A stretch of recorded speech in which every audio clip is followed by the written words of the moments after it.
एकीकडे जागतिक महिला दिन साजरा होत असताना एकतर्फी प्रेमातून तरुणीवर धारदार चाकूने जोरदार वार, तरुणास पोलिसांनी केली अटक।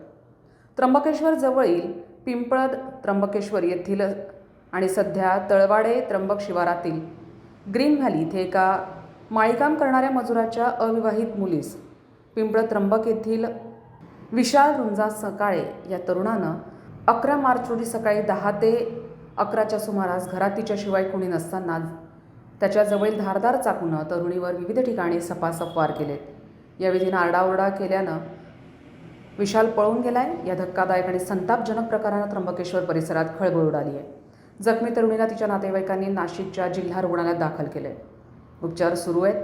संशयित आरोपी विशाल रुंजा सकाळे याला रात्री 2:30 वाजता ताब्यात घेण्यात आलंय।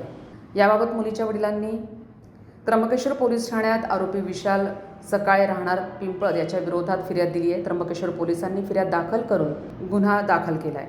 12 मार्च रोजी त्याला न्यायालयापुढे हजर करण्यात येणार आहे। 6 मार्च रोजी दुपारी 3 वाजेच्या सुमारास मुलीच्या राहत्या घरात कुणी नसताना तिला "तू माझ्याशी लवशिप कर" असं बोलल्यानं मुलीचे वडील, त्यांचा मुलगा आणि त्यांच्या साडूचा मुलगा मिळून विशालच्या आईवडिलांकडे जाऊन झाल्या प्रकाराबाबत समजावून सांगण्यासाठी गेले असता विशालला समजावून सांगण्याचा राग आला। त्यानंतर 11 मार्च रोजी त्याने हे कृत्य केलं आहे। याबाबत घटनास्थळी उपविभागीय पोलीस अधिकारी पेठ कॅम्प त्र्यंबकेश्वर वासुदेव देसले, वरिष्ठ पोलीस निरीक्षक महेश कुलकर्णी यांनी भेट दिली।